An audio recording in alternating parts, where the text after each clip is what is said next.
ஒரு மாவட்ட ரீதியாக எங்கள் தொண்டர்கள், எங்கள் உறுப்பினர்கள், பொது கட்டமைப்பை சேர்ந்தவர்கள், எங்கள் போராளிகள் அமைப்பை சேர்ந்தவர்கள் பலர் எங்களுக்காக அந்த பிரச்சார பணியை பல மாவட்டங்களிலும் 8 மாவட்டங்களிலும் இன்று இடம்பெற்றுக் கொண்டிருக்கின்ற அந்த மிகவும் மகிழ்ச்சியாக இருக்கின்றது.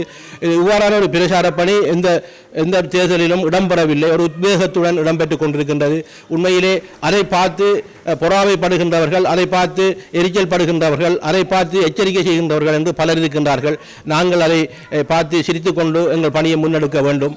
ஆகவே மற்ற பலர் விமர்சிக்கின்றார்கள் அல்லது பலர் குறை கூறுகின்றார்கள் என்றால் அவர்களை நாங்கள் எடுத்து அவர்களை நாங்கள் பிரபல்யப்படுத்த வேண்டிய அவசியம் இல்லை என்று நான் நினைக்கின்றேன்.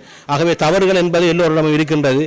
தவறுகளை திருந்துவார்கள். 22ஆம் தேதி வருகின்ற முடிவை பார்த்து திருந்தி இதை ஒன்றிணைய வேண்டும். சிதறி கிடக்கின்ற சீரழிஞ்சு கிடக்கின்ற தமிழ் தேசிய அரசியல் பரப்பை ஒரு குடையின் கீழ் கொண்டு வந்து அடுத்த கட்ட பரப்பில் நாங்கள் எதற்காக எங்கள் அகிம்சை ரீதியான போராட்டம், ஆயுத ரீதியான போராட்டம் இடம்பெற்று இன்று இராஜதந்திர ரீதியான ஒரு செயல்பாட்டு அரசியல் செய்து கொண்டிருக்கின்ற நேரத்திலே அதை நாங்கள் வலுப்படுத்த வேண்டும். அந்த வலுப்படுத்தல் மூலமாக எங்களுக்கான இனப்படுகொலைக்கான நீதி அல்லது ஒன்றிணைந்த இந்த வடகிழக்கிலே ஒற்றுமையாக வாழக்கூடிய ஒரு நிரந்தர அரசியல் தீர்வை பெற பலர் முளைத்துக் கொண்டிருக்கின்றார்கள். இங்கே இருக்கின்ற தமிழ் தேசிய கட்சிகள், தமிழ் தேசிய செயற்பாளர்கள், புலம்பெயர்ந்து வாழ்கின்ற எங்கள் உறவுகள் என்று பல்வேறுபட்டவர்கள் இரவும் பகலுமாக பாடுபட்டு கொண்டிருக்கின்றார்கள்.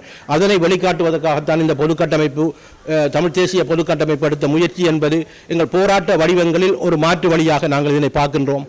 பல போராட்டங்களை செய்த நாங்கள் இதையும் ஒரு போராட்டமாக எங்கள் மக்கள் நிச்சயமாக எங்கள் கட்சிக்கு, அதாவது மன்னிக்கவும் நான் கட்சி என்று கூறிவிட்டேன், எங்கள் சின்னத்துக்கு வாக்களிக்க வேண்டும். நான் ஒரு அடையாளமாக இருக்கின்றேன். 22ஆம் தேதி எனது பணிகளை நான் இவருடன் பலத்த இருக்கின்றேன். ஆகவே அன்பார்ந்த எங்கள் உறவுகள் அனைவரும் இதுக்கு நிச்சயமாக வாக்களித்து உறுதியாக செயல்பட வேண்டும். இன்னும் இருக்கின்ற 15 நாட்களில் இன்னும் பல்வேறுபட்ட கதைகள் வரும், வதந்திகள் வரும். சில கட்சிகள் சிலரை ஆதரிக்கின்றார்கள் என்றால் அது செய்தி அல்ல. சில கட்சிகள் சண்டை ஆதரிக்கின்றார்கள் என்றால் தான் அது செய்தி. ஆகவே அதை நாங்கள் பெரிதாக பார்க்கவில்லை. எங்களுக்கு தெரியும் முடிவு எவ்வாறு வரும் என்று. நான் கட்சியின் பெயரை கூட நான் கூறவில்லை.